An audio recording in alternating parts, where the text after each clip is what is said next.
বলছেন যে শিক্ষা শুধু বই পাঠ পড়ে করলাম সেটা কিন্তু জ্ঞান নয়। তাহলে মূল্যবোধ বিকাশ ও জাতি গঠনের যে একটা হাতিয়ার সেটাই হচ্ছে শিক্ষা। আমি শিক্ষা নিলাম, আর শিক্ষার কারণে যদি সমাজের মধ্যে আমার কাজে আমি না আসি তাহলে এই শিক্ষার কোনো মূল্যায়ন নেই। আমি নিজেও ক্লাবটা বিশ্ববিদ্যালয়ে করেছি, বহু লোককে আমি দেখেছি ক্লাবে আসতে চায় না, অনেক ক্লাবে আসতে চায় না। যার যার নিজের বাজার করলে একটা ফল টল কিনলে আস্তে আস্তে হেঁটে হেঁটে চলে যায়। তাহলে ওর বাড়ি ছাড়া এবং বাড়ির ভিতরে এরকম একটা বাতাবরণ, আরে ক্লাব তো যাদের জন্য ওদের জন্য, আমাদের জন্য। তো ক্লাবের নামে সামনে লেখা থাকে সামাজিক সংস্থা। তো সামাজিক সংস্থার মধ্যে বহু ক্লাব, বিশেষ করে আগরতলা শহরের মধ্যে বেশিরভাগ ক্লাব আমার এই বিধানসভার মধ্যে।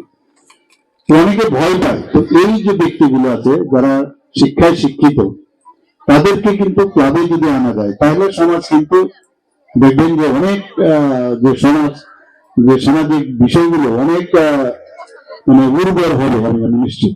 তাহলে কিন্তু মানে আসে না।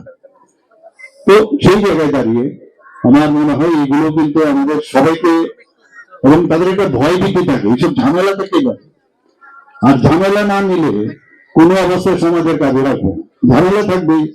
এটা তো সাপ লুকদের মতো, অনেকটা সাপ লুকবে, একদম জীবনটাই সাপ লুকদের মতো। আপনি এক একবার আপনার ধরেন 100 বছর আপনি মানে 100 লেখা থাকে না সাপ লুকদের উপরে, তো 100-এ যেতে যেতে একবার থেকে নিচে নেমে যাচ্ছেন, একবার ফুটতে গেছেন আবার নিচে নেমে গেলেন, করতে করতে 100-এ আর পৌঁছলেন না। এই বহু লোক কিন্তু ইহলোক ত্যাগ করে চলে যায়। কাজে এর মধ্যে চেষ্টা আমাদের থাকতে হবে। লাইফ ইজ এ চ্যালেঞ্জ, এবং সেই চ্যালেঞ্জের সাথে আমাদের চলতে হবে। আর অনেকে যখন বলে যে আমি 100 বছর পূর্ণ করেছি, আবার 100 বছর পূর্ণ করলো কিন্তু জীবনে কিছুই সমাজের জন্য কিছু লাভ করলো না, এরকম বহু কৃতি ব্যক্তি আছে।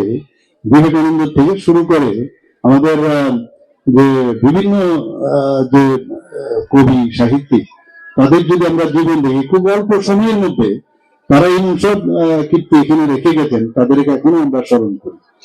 যাদের একবারে বয়স বাড়লেই যে সবকিছু করবো সেরকম। আমাদের এই স্কুলের, আমাদের ত্রিপুরাতে আমাদের প্রায় 3-4টা বোর্ড আছে এখানে, CBSE, ICSE, state board, open schooling. এখন নতুন করে ওপেন স্কুলিং হয়েছে, এবং এক একটা সিবিএসসির যে কারিকুলাম সেটা কিন্তু একটা ইউনিফর্ম কারিকুলাম, অর্থাৎ এমফেসিস অন স্টেম। স্টেম মানে এটা সায়েন্স, এবং T for technology, E for engineering, আর এম ফর ম্যাথমেটিক্স। এর উপর ভিত্তি করে ওদের যে কারিকুলাম সেইভাবে পড়ায়, অর্থাৎ তারা যাতে নিট এবং জি এগুলো যাতে পরীক্ষা ভালো করে দিতে পারে তার জন্য ওদের কারিকুলাম। আবার আইসিএসসি অনেকে পড়ান, আমরা কিন্তু না বুঝেই এগুলো কিন্তু আমরা স্টুডেন্টকে এক জায়গায় পাঠিয়ে দিই। তো Indian certificate of secondary education, সেটাও কিন্তু কম্প্রিহেনসিভ একটা সিলেবাস তাদের আছে। সেখানে তারা কি বলছেন, তারা ল্যাঙ্গুয়েজের উপরে স্ট্রং, তাদের এমফেসিস করে strong on language, arts and science.